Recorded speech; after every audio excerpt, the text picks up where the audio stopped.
And welcome back to another edition of Sanctified Reason. Sanctified Reason is a show where we look at the issues of this world through a biblical perspective. I'm Sonn Eidem, and with me is Dan Delzell.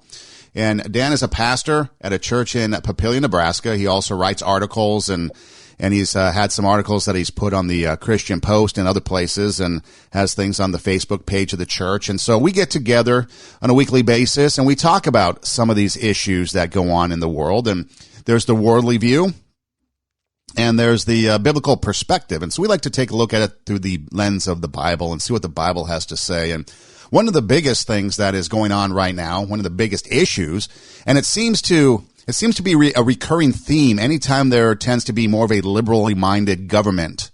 I remember it started under the Obama administration, and it kind of disappeared under the Trump administration, and now Biden is bringing it back, and that is the role of transgenderism in our society.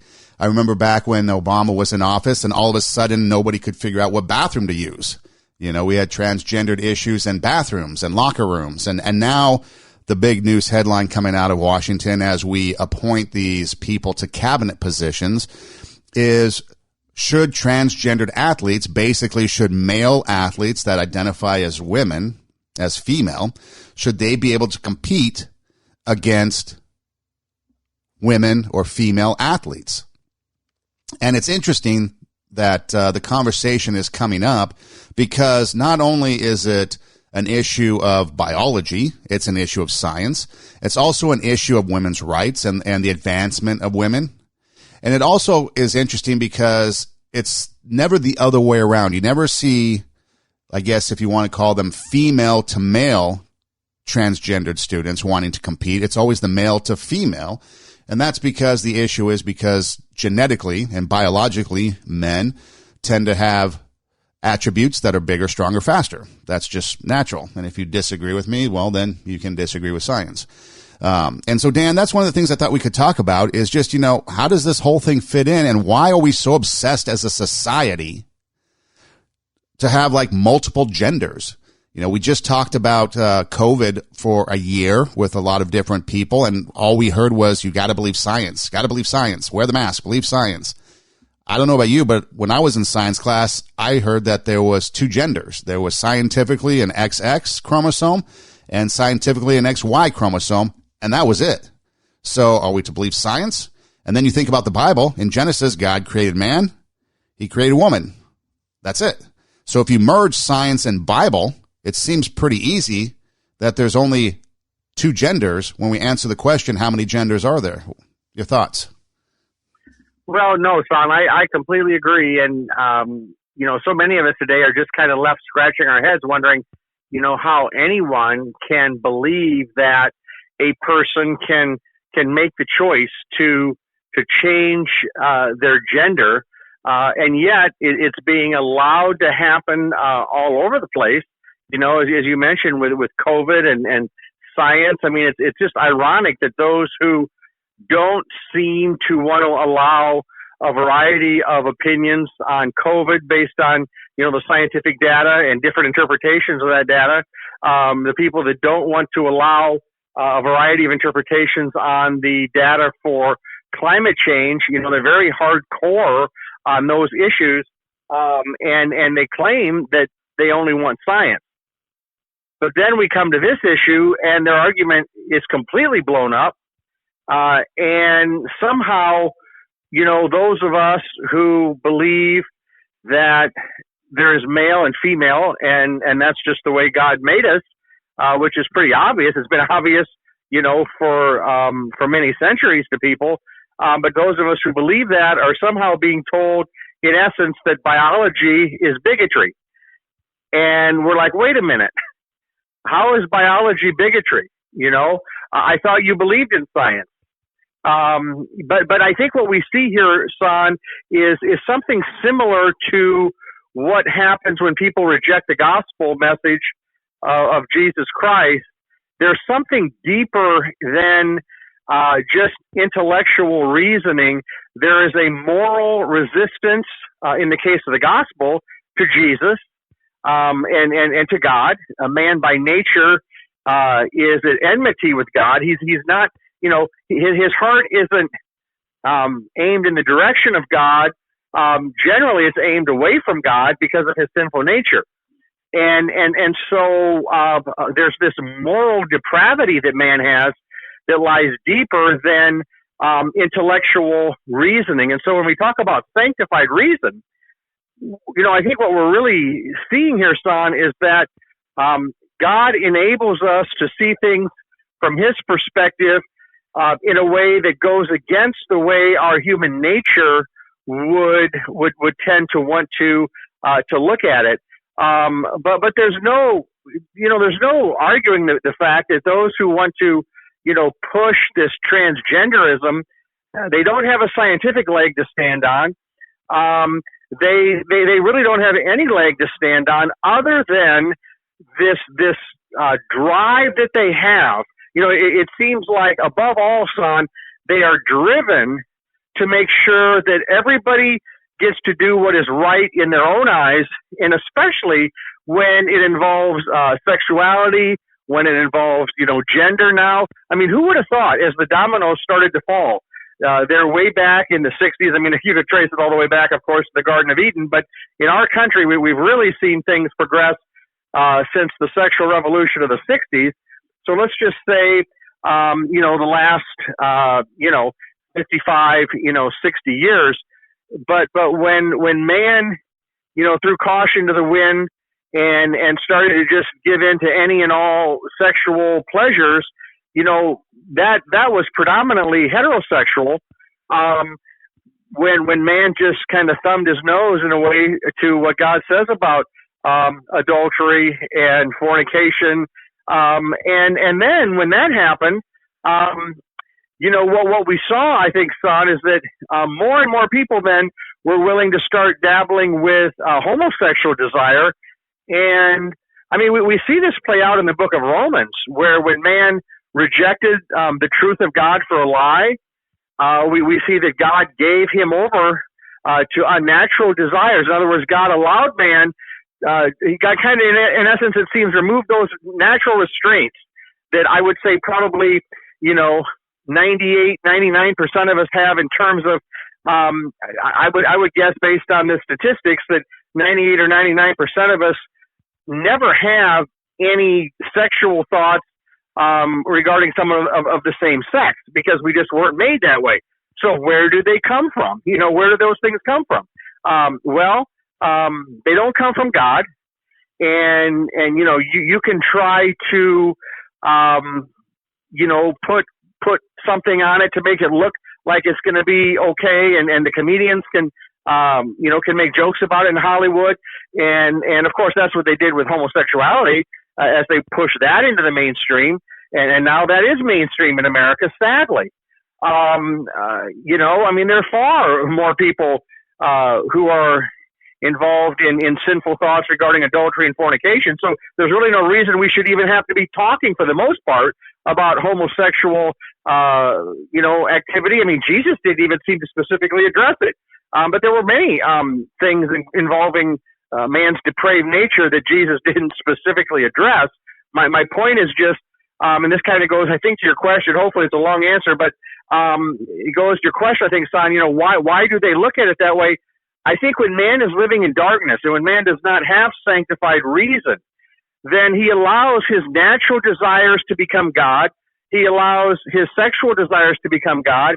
And now, with this whole transgender thing, he allows something as illogical and unscientific, really anti-scientific, something as just contrary to common sense and to nature as what we're seeing. And rather than providing counseling for people who are transgender, there are those who almost want to make it, criminal to do that.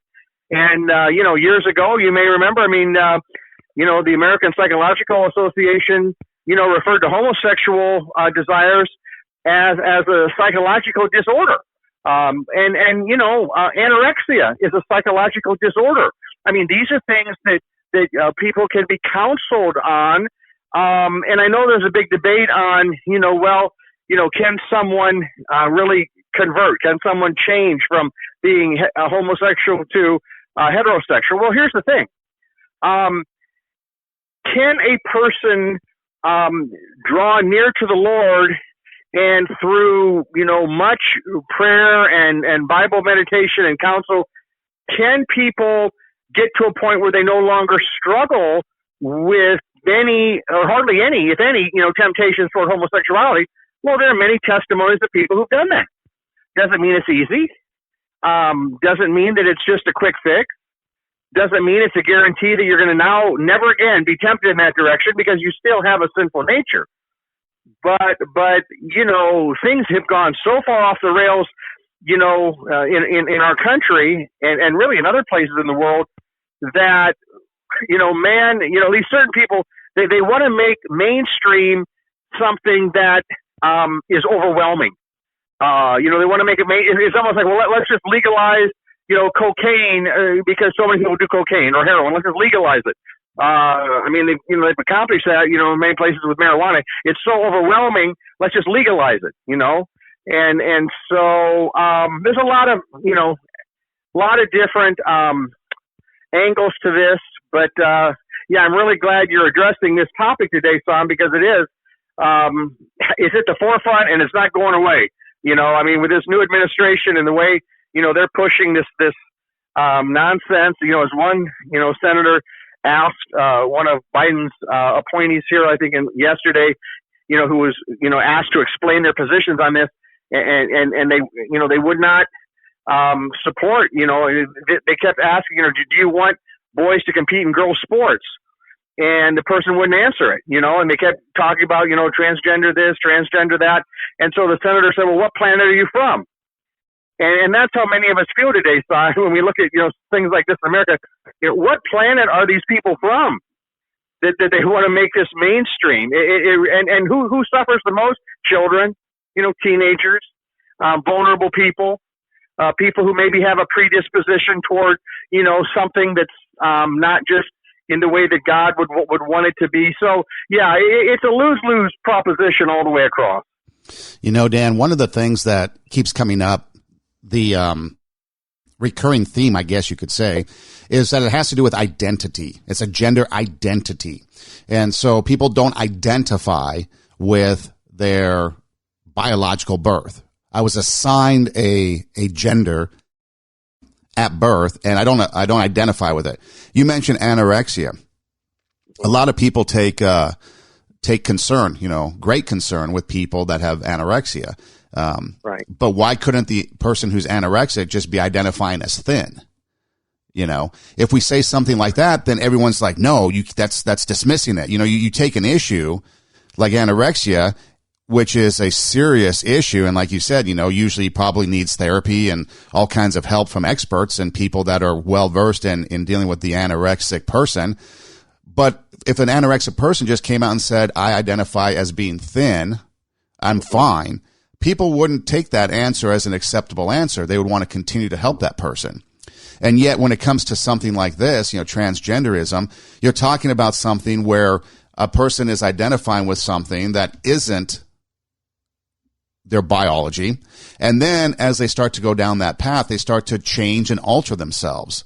And it becomes really a mind thing, because we're not talking about people, it seems like they get confused. It's like, I was born a boy, but I identify with a girl. And so I'm identifying with that. And so I'm going to be that. And so they start to take on that persona and change. And then they take on a mindset. And I've known a lot of people, in fact, a couple that went through the process of transitioning, and ultimately they ended up taking their life because they couldn't handle the struggle, the inner struggle, the mental struggle, the back and forth, I guess. And so they came out and they were like, I'm now the new me.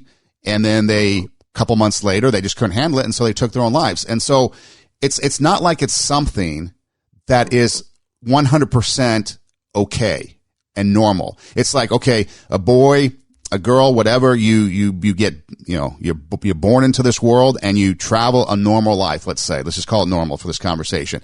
A boy stays a boy and goes on and everything's fine. There may be some issues like we talk about anorexia. Someone might come across that or other issues, but it's very small as far as the amount of issues that come up with, a boy identifying as a boy and living as a boy, and a girl identifying as a girl and living as a girl. According to one institute, the Williams Institute, there's nearly about 700,000 people living publicly as transgendered in the U.S. each year. Okay. And as you look into the numbers, you start to see that a lot of issues, or the percentage of issues that these people are dealing with, are greater, than a normal person might be. And so you start to have to question yourself, is there something really going on here that's unhealthy?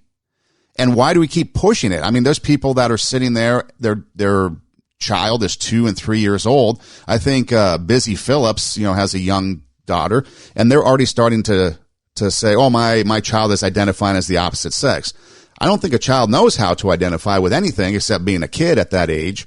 And yet you're still trying to push it on them to make them change, not realizing that, there's going to be some issues down the road. There's going to be some issues down the road with people, Oh my. There's the isolation. One of the issues that I was reading about is, people feel isolated because they feel like an outcast when they start to go through their transgender, the transitioning.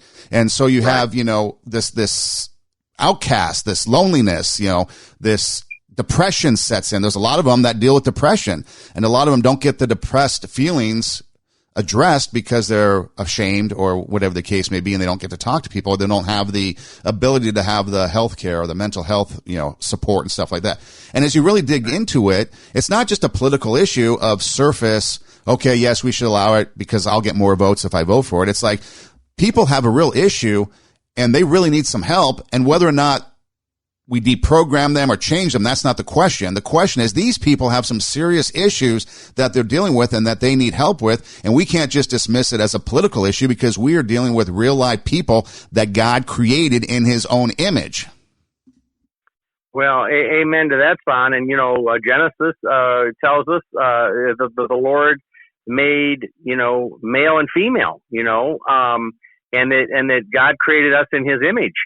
And yet we know that because of sin, we have fallen ideas at times. And like with anorexia, the reason I refer to that as an example is that, for some reason, there's never seemed to been a rush, for people to try to push people who are anorexic, into having liposuction. Now, you would think that, according to, the modern way of thinking, that if a person is convinced they're overweight, then what would be wrong with radical surgery, with liposuction? What would be wrong with that?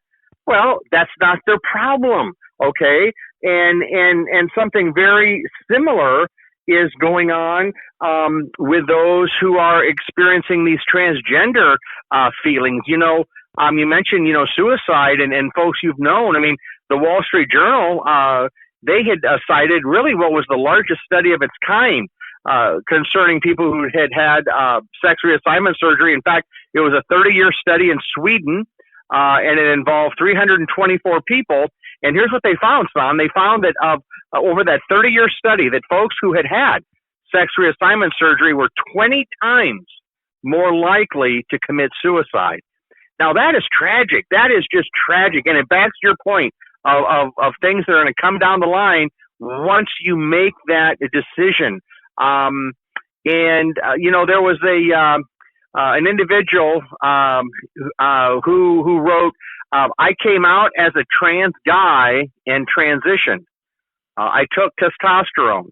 I've had top surgery, chest reduction, and then a hysterectomy in 2015. The hormones and surgery is about aligning my body to what it should have been at birth. Being born with the correct parts would have made things easier. And I guess my question for that individual, Son, would be, did she actually have the wrong parts on her body when she was born? Or did her oppressive psychological condition become full-blown only after she began to embrace the wrong ideas that entered her mind? Was it that she had the wrong body parts, or did she embrace the wrong ideas? In the case of anorexia, it's very sad to see people embracing the wrong ideas about their body. about their weight, about what needs to happen. It's very comparable in that sense to anorexia. But I think one reason, Son, why we don't see society and those who want to push, transgenderism, why we don't really see them doing that with anorexia is anorexia doesn't involve sexuality. There's something about when you start messing with God's design for sexuality, in this case, gender. And so these dominoes began to fall in the 60s. Free sex, it was thought was free. Well, it came at a great expense. And not only that, but then we saw this monster of homosexual desire start to raise its head and start to be promoted. And in recent years, Katy Perry singing I Kissed a Girl and I Liked It. It's one of thousands of examples of how the media, the entertainment industry, and even many in the education establishment, for some reason they feel driven to push these ideas upon young people and encourage them to experiment. If you encourage people to experiment with drugs, more and more drugs, many of those folks are going to get hooked, and it's going to be very deadly. When you encourage people to experiment with very dangerous ideas about sexuality, you can get hooked. And yet the bottom line is, Son, so many people, so many children, for example, young people who have had, gender dysphoria. They've had confusion about their gender. So many of them, they grow out of it, a high percentage. In fact, many professionals, say that between, 80 and 95% of those who experience that, they eventually grow out of it.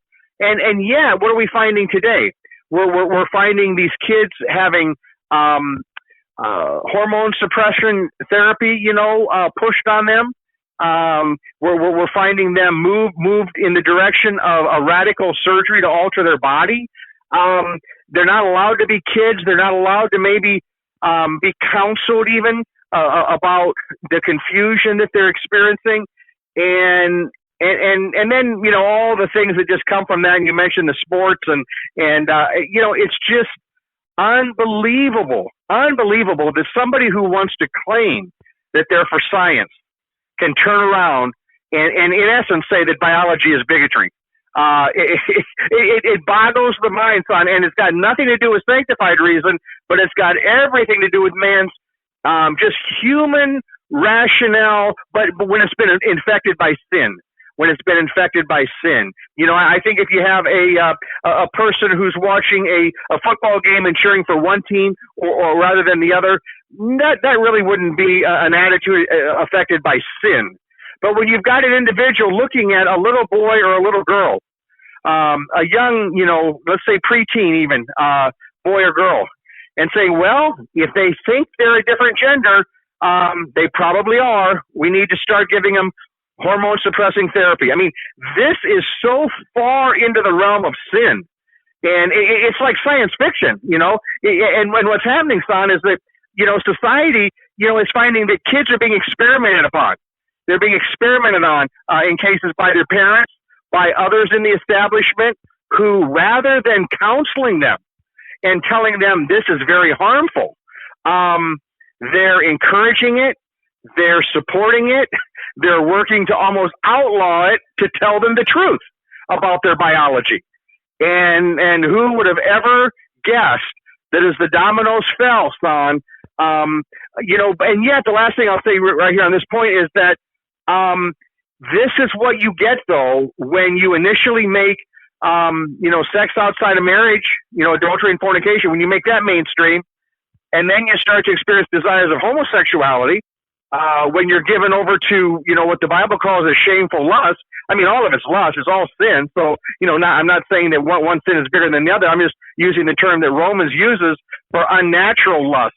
It's not, God didn't make a man to lust after a man or a woman to lust after a woman, to have a desire, let's say, for a man or a woman, of the same sex. That isn't the way God made us.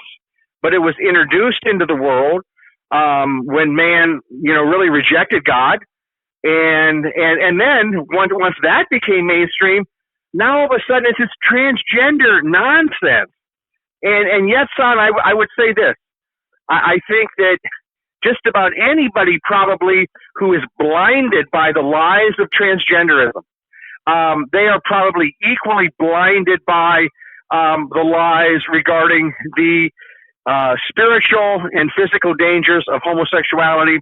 And they may also very well be blinded by the lies, the spiritual and physical dangers of fornication and adultery between people of the opposite sex. So when you believe lies, it's prone to other lies, then filling your mind. And what's worse than just believing a lie? Well, when you try and push it on others, when you try and legislate it on others. They used to talk about the moral majority. We've got some today who want to be part of the immoral majority. They want to legislate, sexual immorality. They want to legislate forcing, transgenderism, experiments upon children. They want to force that upon families and upon children. And, only God can deliver any of us from such darkness and from these lies, because, only the truth of Jesus can expose the lies.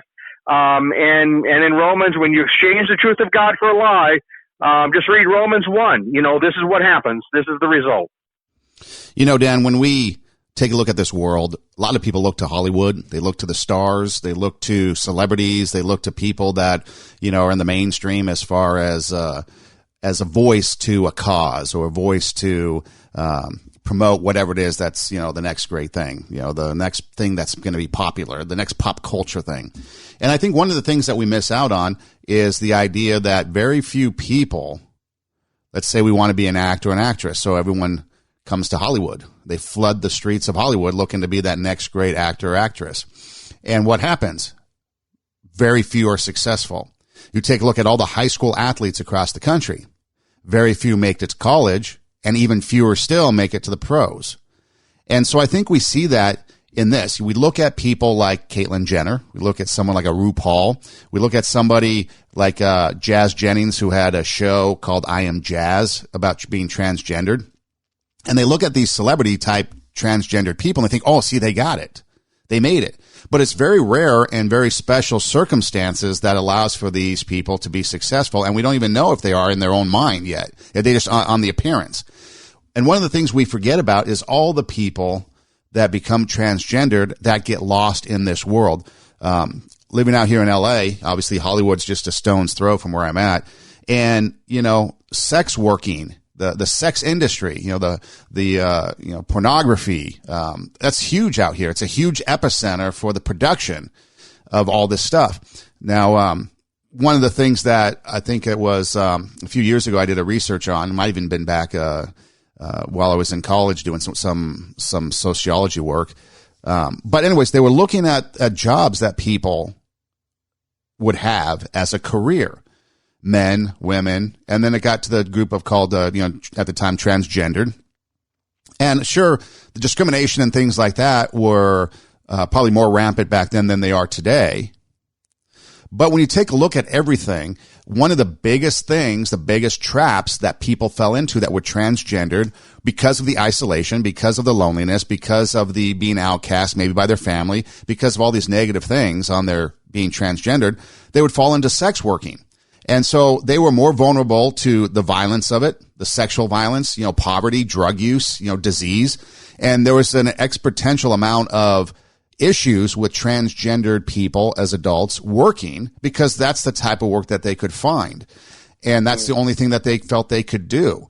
And so again, when you look at it, you're looking at people who are people and not a political pawn. They're people that, need to have the support and need to have people around them that can really sit there and walk the journey with them. And I don't mean support them in the fact of like, oh, everything's going to be okay, everything's okay. Because the issue is sin, and it comes down to the Bible talking about, the wages of sin and how, Jesus is the only way to heaven, and how if we want to be, kind of released from the things of this world, the bondage of this world, the only way we can do that is allow God to come into our lives. But the struggle that they go through, people don't realize it. You can't sit on Capitol Hill and just say, oh, I think, men who identify as women should, be athletes and compete with women. There's a whole greater issue that is affecting people on a daily basis that people don't even want to think about. It's like we want to sweep that part under the rug and only look at the political issue of it, or, whatever makes us good. I think back to that All That Jazz show that was on TLC, and the boy was 4 years old apparently when it was diagnosed, or the boy at the time was diagnosed with gender dysphoria. How is someone at 4 going to know what gender dysphoria even is? Right. And now this person, because through the parents or whatever, is now going through this whole, transgender thing and is now, a teen. It's like, what is this kid's life like if the parents would have just left him alone? I mean, it's just crazy to think that, that because of the decisions of others are pushing upon these people and pushing them into, they don't understand the lifestyle that these people might end up having, and it might not be a good one. And chances are it's not going to be a good one because there's all the data behind the fact that people that become transgendered, maybe things are different now, but it's not a good outlook because there's a lot of issues that surround people that become transgendered, and there's no support system for that. And society, and when we look at it through the worldly perspective, it's like nobody's there to support them. We just want them as that political pawn. But when you look at through the eyes of the Bible and biblical, what they're doing, it's wrong. But also there's, God still loves them. God's still there for them. And God is waiting for them with open arms if they would come, but nobody's giving them that side of it. No. And this isn't rocket science, is it, Son? I mean, God instituted the family even before he instituted the church.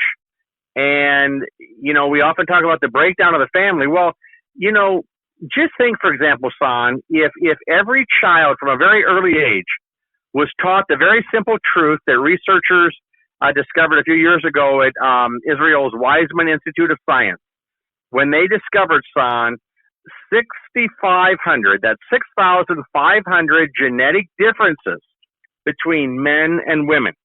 Now, just think if something just as simple as that concept, which is science, it's truth, it's who we are.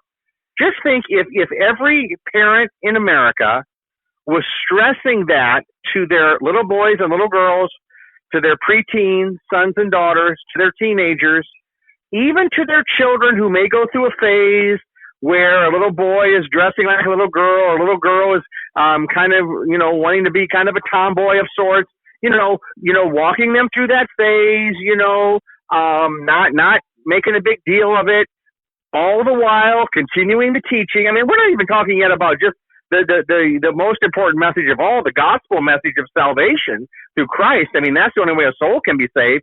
We're just talking now about how can a person grow up, in this case, in our case here, in America, with a sane framework, with the truth about, you use the word identity, Son, about their own identity. And there are a few things that I can think of that would be better to teach young children and then preteens and teenagers than the fact that, as this Institute of Science discovered, there are 6,500 genetic differences between men and women.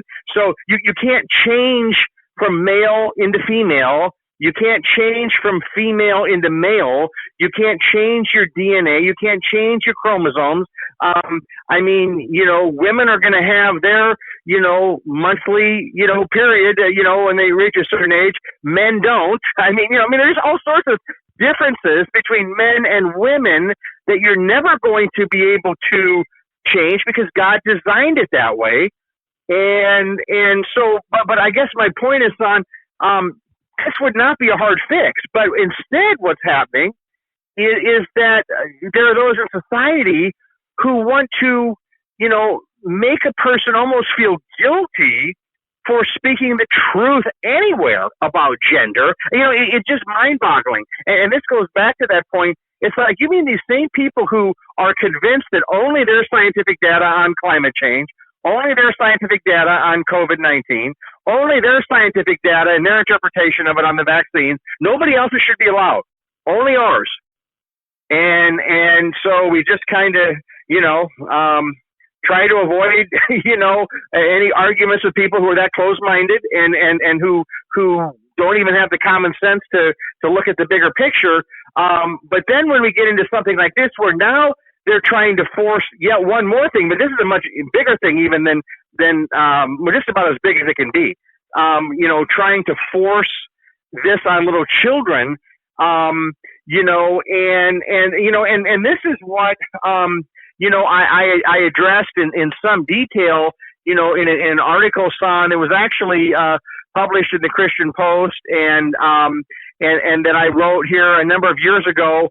And it really just deals with, the whole issue of, will America's, public schools, or public grade schools become transgender mills? And so I wrote that article, back in 2018, will America's public grade schools become transgender mills?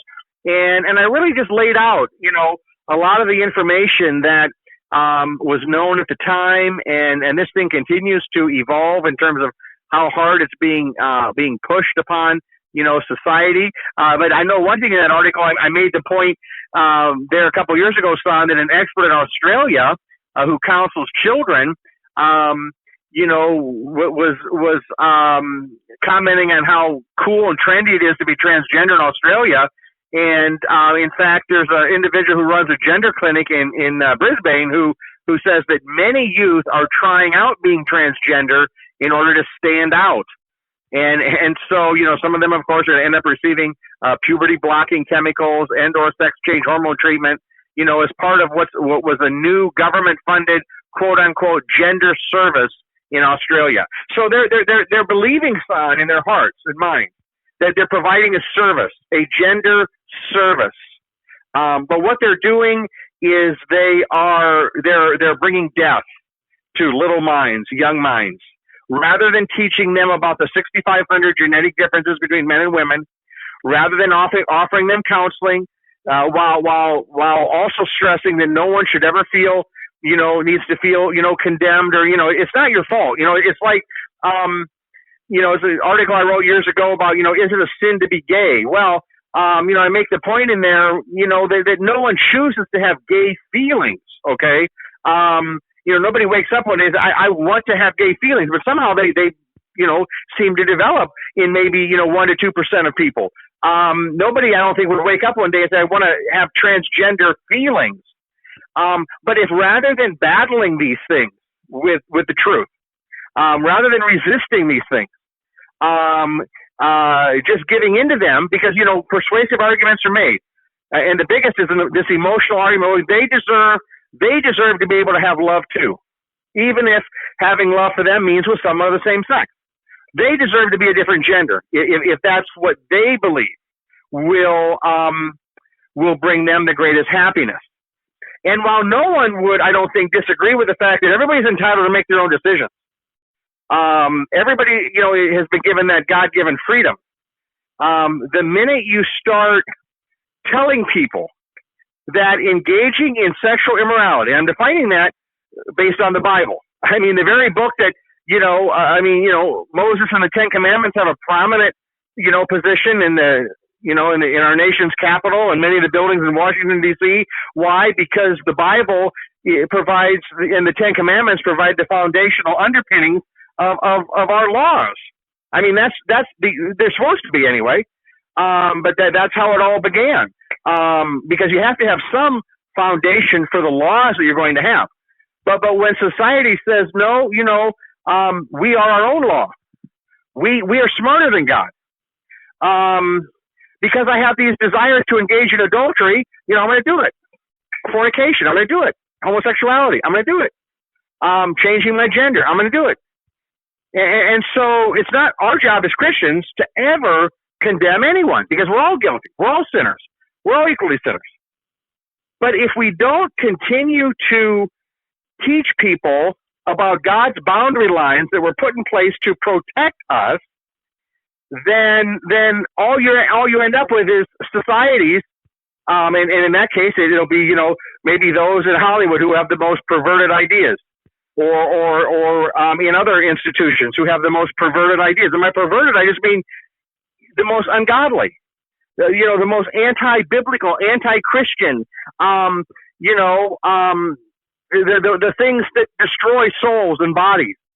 And when kids are getting that message, rather than a simple message at home about the Bible and God's love for them and how God will forgive them and they're not condemned, and they, just come to Jesus, trust Him, and if you have made, if you've committed a sin, talk to the Lord about it.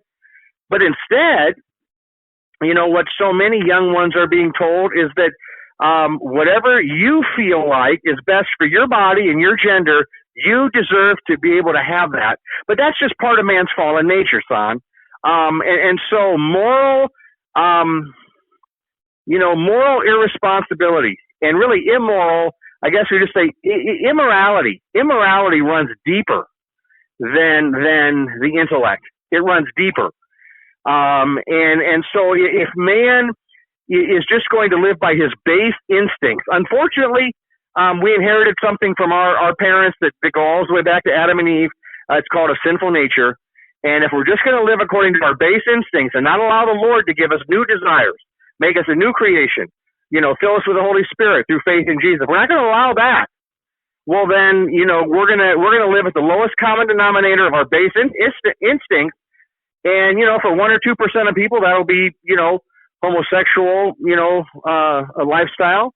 For whatever percentage of people, that'll be, just, caving in on the gender that God made you, the biology, the DNA, the chromosomes, the facts of your nature, because your feelings, just like the anorexic, your feelings are overwhelming you. So, but the feelings, the emotions get all tangled up with spiritual dynamics. And then, of course, we know the devil, jumps all over that too. But, when man lets his feelings determine his sexual ethics, his gender ethics, the way he's going to look at other people, then he becomes prejudiced. He becomes a racist, or he becomes someone who, is judgmental. Or he becomes someone who gossips about others, or he becomes someone who just looks down on anybody who's not like him, or he becomes someone who just lives for hedonism and sexual immorality, or he becomes someone who rejects God's design for his gender. No, I'm not happy with the way God made me. I refuse that. I refuse the 6,500 genetic differences that I have from those of the opposite sex of my birth gender, which is my only gender, my true gender. So yes, it's very sad to see someone like Bruce Jenner be so confused, and then society, so many to be confused. Well, we need to applaud that. Rather than teach children, pray for him, because he's very confused about the way God made him. Doesn't mean he's a bigger sinner than you or I. He's just terribly confused, like the anorexic, terribly confused. We all could be terribly confused. Without God, we're going to be a hot mess in so many ways. So this isn't about any judgment here. This is about just, what are we going to tell the children? What are we going to teach the children? And we see what they're being taught now.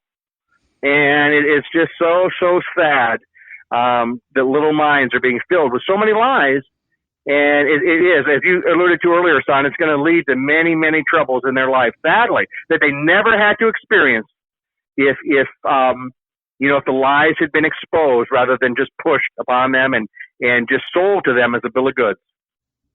Dan, one of the things that is the conversation now across the country is reopening schools. And so for LAUSD, which is one of the biggest school districts in the country, they just released some information for when people come back to school.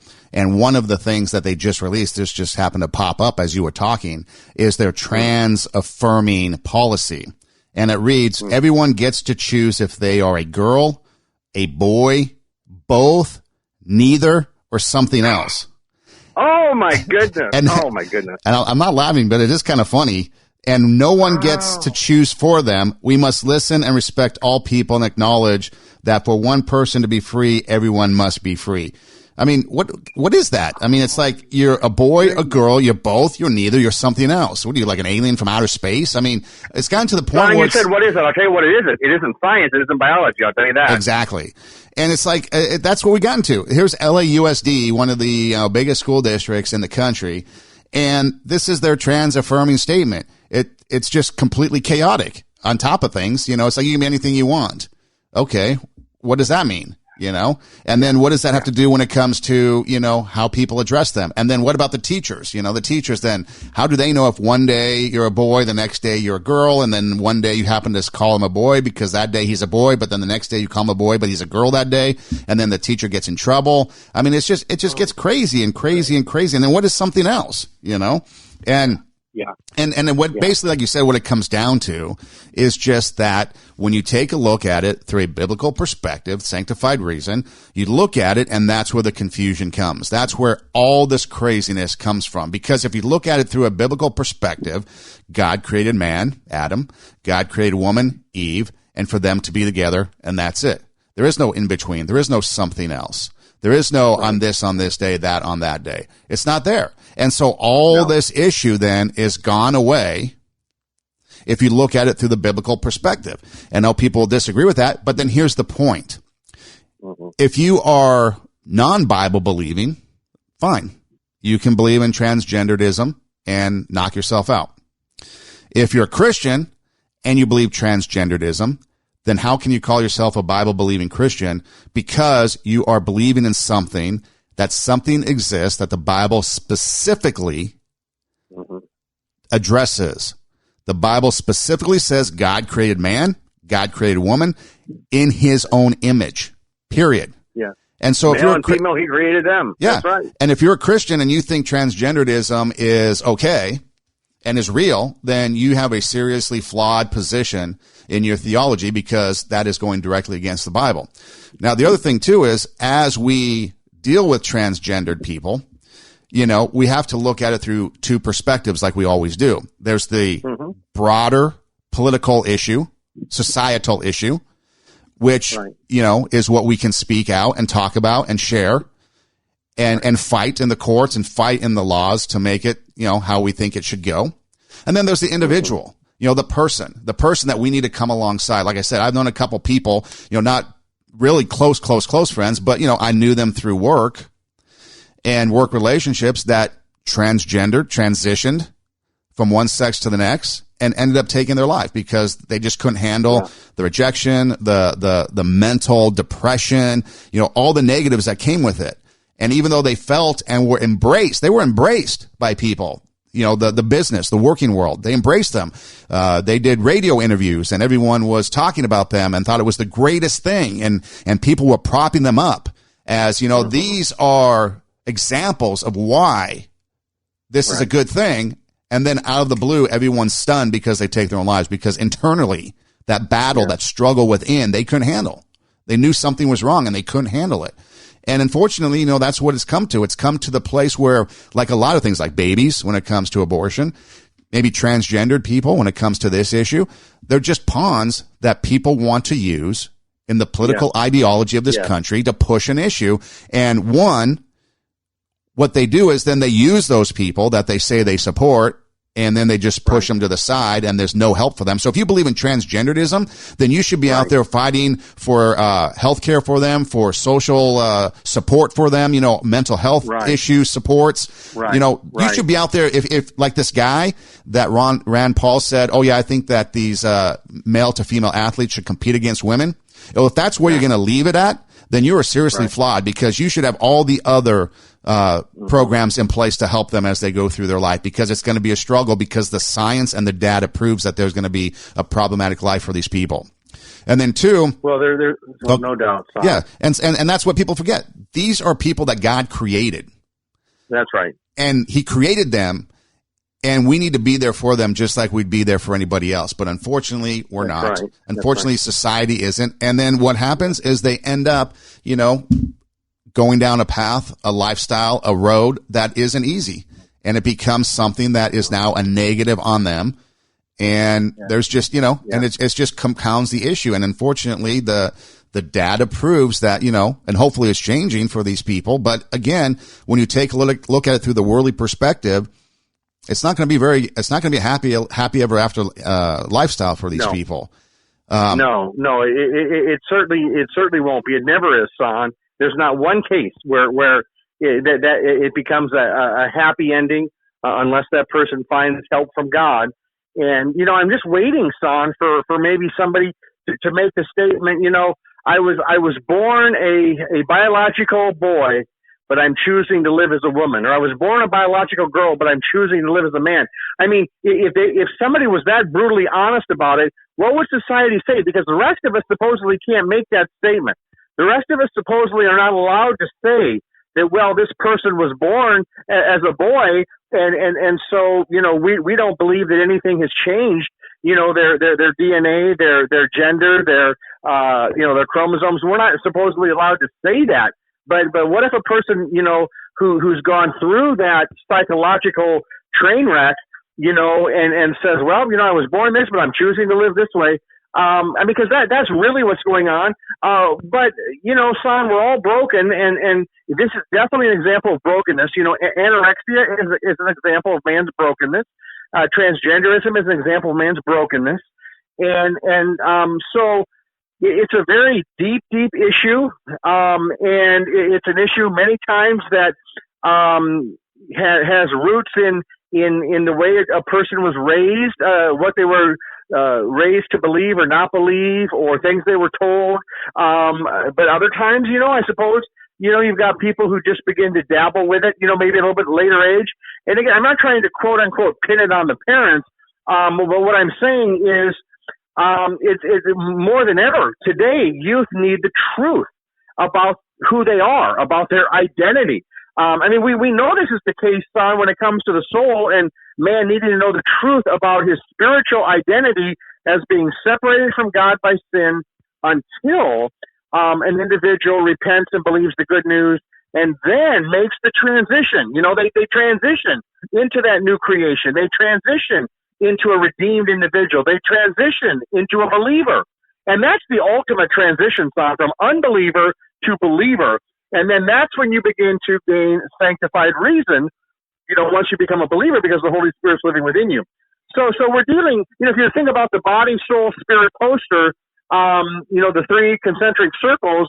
And so the outer layer is the body, then the soul, which is the mind, the emotions, your immortal soul, and then the spirit, which comes alive when you're born again. So your soul and spirit transition when you become a believer from unbeliever. But what we're talking about in this episode today is primarily, why are people at that outer level, the body level, why are they choosing to transition? And what we're saying, Son, we've said this in 100 different ways, is that ultimately you don't accomplish it. You end up playing pretend. You end up believing something that isn't true. Because your mind has made the transition, you're hoping you're forcing it on your body, but you can't force it into your DNA. You can't force it into your chromosomes. You can't force it into the gender that God made you in those 6,500 genetic differences that the Institute of Science there in Israel discovered between men and women. You can't change those. You can't alter those. You can give hormone suppressing drugs. You can do this stuff. You can make a person feel more feminine or more masculine, I suppose, by doing some of these things. But you can't change their gender. Bruce Jenner is still a man. No. Society in many parts doesn't want to hear that. In fact, we're being told you can't say that. So we can't speak science. That's being insensitive. Well, how is that being insensitive to tell the little boys and little girls who are going to look at Bruce Jenner and look at when he was an Olympic athlete and champion, and now look at him today? How is that being insensitive when we're warning them that they're now growing up in a culture that will not only be fine if they choose to go that route that Bruce Jenner has gone, but that there'll be people there to help you. They'll support you. They'll help to pay for your transition. This is not the kingdom of Jesus where that's going on, Son. Satan is alive and well, and ultimately, he is the one who is after the souls and the bodies of men and women. And so he wants to get people into that prison of transgenderism, just like he's already got so many in the prison of unbelief. That's the ultimate prison that Satan has created for people, Son, and works upon people through this prison of unbelief. You've got to be set free through repentance and faith. You've got to get out of that prison by believing the good news. But if Satan can't get you in that prison, I suppose if he has you in that prison, then maybe the next thing he'll try to do is, well, I've already got their soul. I might as well imprison their mind and their body even further away from God. Let's imprison their mind and their body in this lie of transgenderism, that somehow it's possible, that somehow you can turn into, magically, the opposite gender. It doesn't happen. All you do is you put yourself in that category, as they found in the 30-year study in Sweden, where now you're going to be 20 times more likely to commit suicide.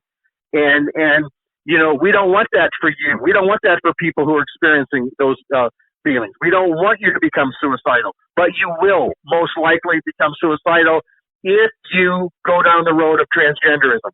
And if you don't become suicidal, it'll bring, and this is what Son mentioned earlier, it'll bring so many other problems in your life that you don't need. You don't need.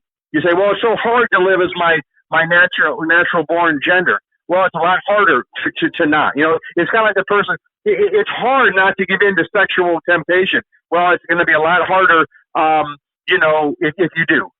I forget who said this, but they basically said, the strain or the pressure it takes to resist the urge to give in to that temptation is nothing compared to the strain of the consequences that come with giving in. So, life is hard. Life is hard all the way around. And I don't understand why 1 to 2% of people suffer with same-sex attraction. And I don't understand why some people suffer with, this desire to transition to the other gender. But all we can do is admit the fact that we're all sinners. We're all equal before God in that sense. We all need the Lord. We all need forgiveness. But we also need the truth. We need to get it to the children. And for anyone whose mind has been robbed of the truth, and now they're anorexic, they need intensive counseling. Anyone whose mind has been robbed of the truth, and now they believe that homosexuality is their God-given place in this world, they need intensive counseling. I didn't say they need to have demons driven out of them. I'm saying they need intensive counseling, and more than that, they need Scripture. They need Scripture. They need the truth filling their mind, and it'll be a process. Many people have transitioned back to heterosexuality, Son. Many people have. I mean, look at all the testimonies online. Look at how happy people are who've transitioned out of homosexuality, and so this is what we're talking about. How do we help people where they're at? We're all sinners, okay? None of us are pointing the finger and saying, well, that's a bigger sinner. No, we're all sinful, but there is truth, there is right and wrong, and we mess up our lives when we go against, God's plan for our life. That's the bottom line.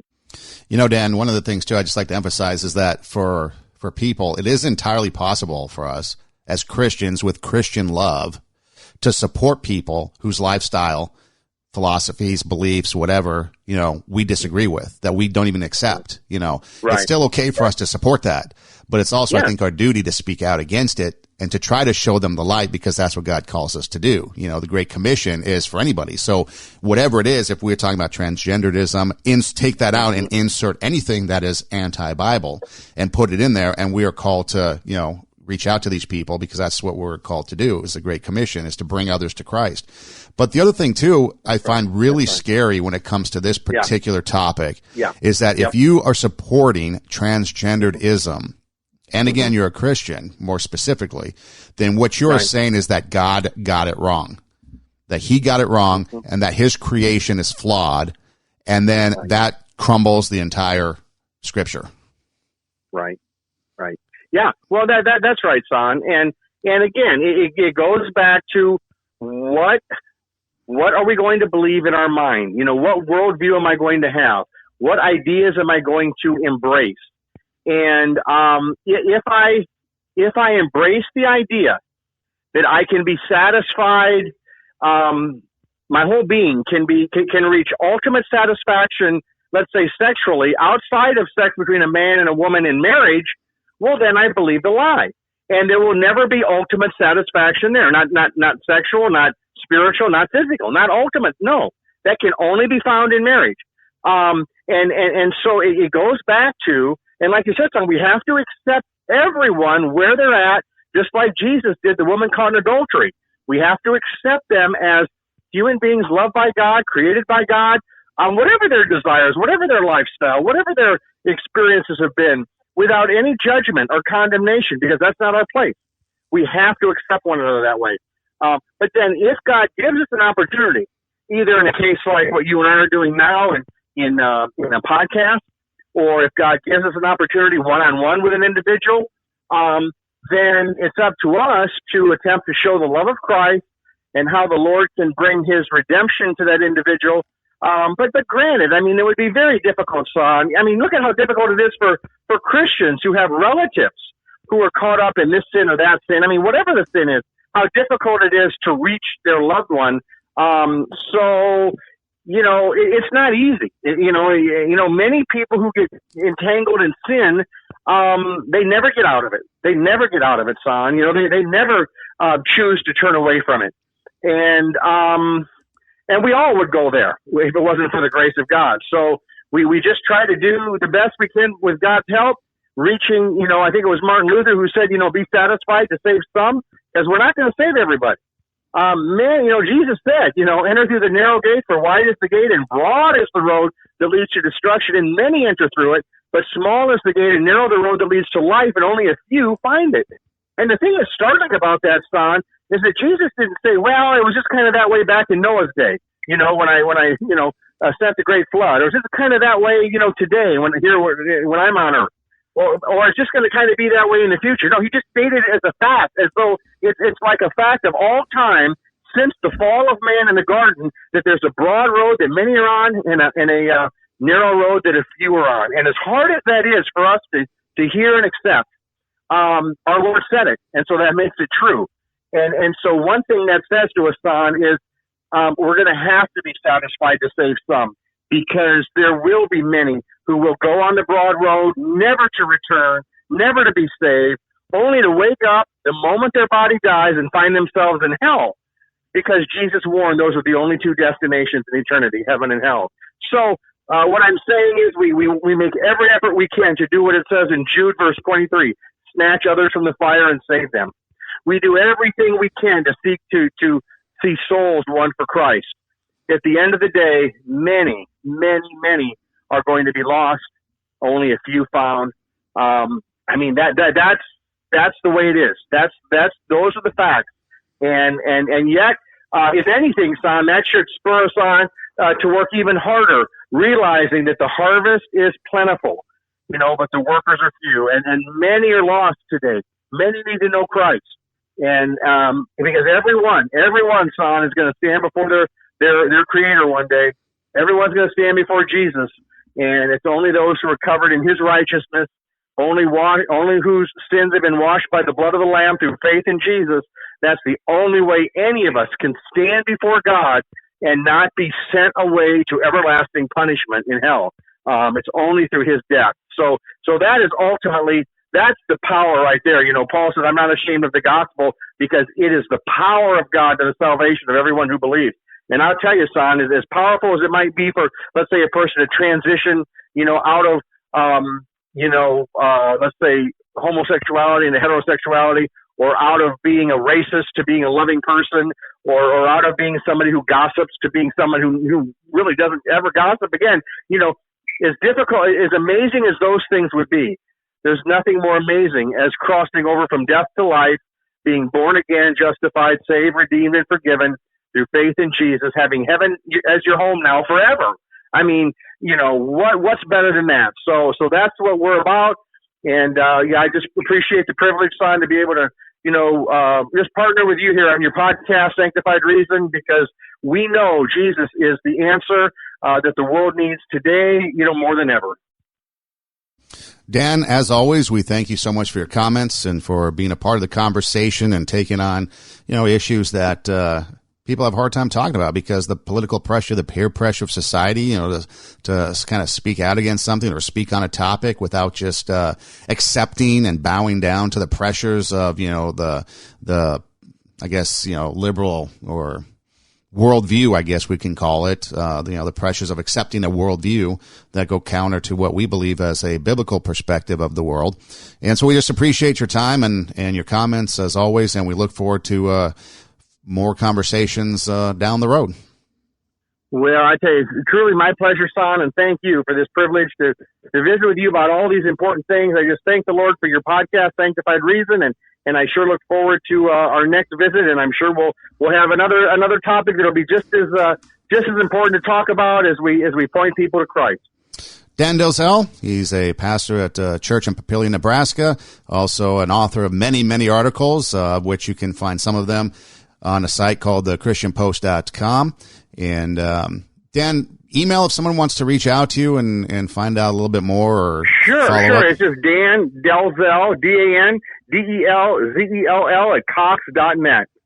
Yeah, so no matter where you hear this, if you have some questions, concerns, comments, you want to follow up and maybe explore a little bit more, or maybe you just want to know more about Jesus, know more about the Bible, you can reach out to either one of us. But Dan is a pastor, so he might be able to be a little bit more equipped if you have serious questions, to help you through that. You can find me at Instagram, Eidem Rocks, EIDEM ROCKS. You can DM me there. Also a link in the bio for all kinds of different options. But again, we'd like to thank you. Thanks for listening. Thanks for engaging in the conversation. Don't hesitate to reach out to us and let us know what you think. And again, thanks for listening. Do tell a friend. And until next time, God bless.